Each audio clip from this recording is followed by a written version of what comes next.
Hello बच्चों, let's read the question. The question is the matchup list 1 and list 2 we are having. So let's read the list number 1. तो list 1 में हमारे पास A में कहा जा रहा है political philosophy है stressing on the importance of tradition, customs and etc. B जो है that is Treaty of Vienna. C जो है preservation of church, monarchy, property and family etc. D जो है that is Austrian Chancellor Duke Metternich. तो list B में हमारे पास क्या है, beliefs और conservatives है, सेकेंड कांग्रेस है, थर्ड कंजर्वेटिज्म है, फोर्थ जो है 1815 है. We are having the 4 options. इनमें से हमें करेक्ट ऑप्शन जो है वो फाइंड आउट करना है. तो उसको फाइंड आउट करने से पहले जो है हम इनके की कॉन्सेप्ट को पढ़ लेते हैं.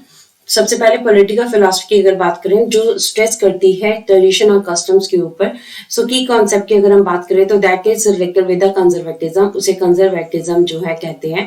अब पॉलिटिकल फिलॉसफी होती है with stress on the importance of tradition, customs and prefer the gradual development. ठीक है, वो ग्रेजुअल डेवलपमेंट की बात करते हैं टू क्विक चेंज. ठीक है, चेंज के लिए वो ग्रेजुअल डेवलपमेंट की बात करते हैं कि जल्दी जल्दी से नहीं, धीरे धीरे जो है डेवलपमेंट होना चाहिए.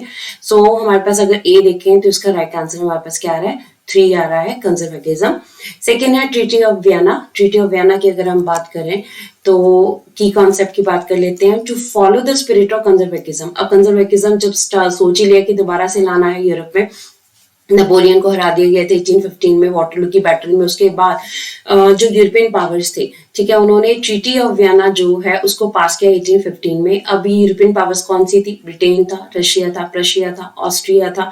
ठीक है, these were the representative of the Congress. Vienna Congress के रिप्रेजेंटेटिव्स थे. इन्होंने कंजर्वेटिज्म को फिर से जो है वो ट्रीटी ऑफ वियना के जरिए दोबारा से यूरोप में स्टार्ट किया था. तो हमारे पास ट्रीटी ऑफ वियना का ईयर आ जाता है दैट इज 1815. तो थर्ड देखते हैं preservation of church, monarchy, property and family है.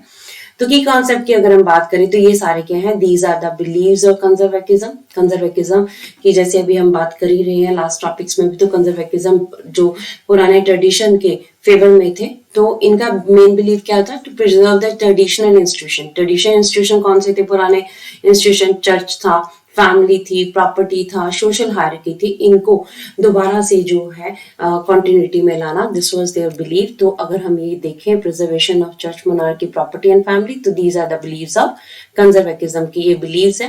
The last one is Austrian chancellor duke Metternich. तो अगर हम बात करें इसकी, तो की कॉन्सेप्ट की अगर हम बात करें तो ये होस्ट थे हमारे पास वियना कांग्रेस के. वियना कांग्रेस जो भी हमने लास्ट टॉपिक्स में पढ़ा 1815 में ऑस्ट्रिया में हुई थी.